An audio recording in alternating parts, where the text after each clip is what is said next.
Alors donc, petit tour du camion.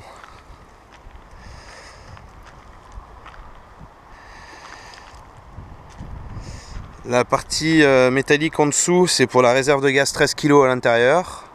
Le plastique noir, c'est le remplissage d'eau, et à côté, il y avait la partie électricité. Les vents pour la gazinière. Donc la toile, encore en bon état. Il y a juste la moustiquaire devant. À mon avis, elle est de l'époque du camion, donc elle est un petit peu reçue. Pareil, les deux rétros ont été changés. Les pare-chocs, les angles de pare-choc ont été changés.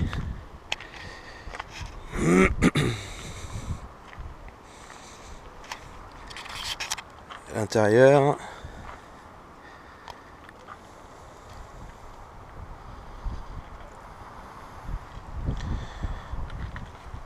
Donc, comme expliqué, le frigo est tombé en panne. Du coup, on s'en est servi pour faire le rangement des rideaux isolants, qui sont neufs aussi.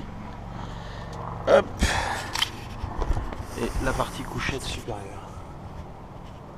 On peut dormir deux adultes si on ne fait pas 2 mètres et 100 kg, bien entendu. Après, au niveau des finitions, c'est ce que je disais à beaucoup de gens, c'est un camion qui reste en plein soleil toute l'année, donc il y a à recoller un peu les selleries. C'est les parties qu'on n'avait pas refaites, ça c'est les parties d'origine.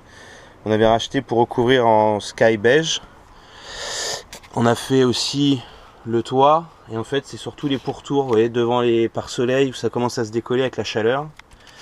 Après, dessus, j'avais rajouté la planche de bord avec le lecteur de carte, le kit 3 manos avec température d'huile, pression de turbo et température d'eau. Le compteur kilométrique et le câble aussi ont été changés. Les sièges avant avec accoudoir, les deux pivotants.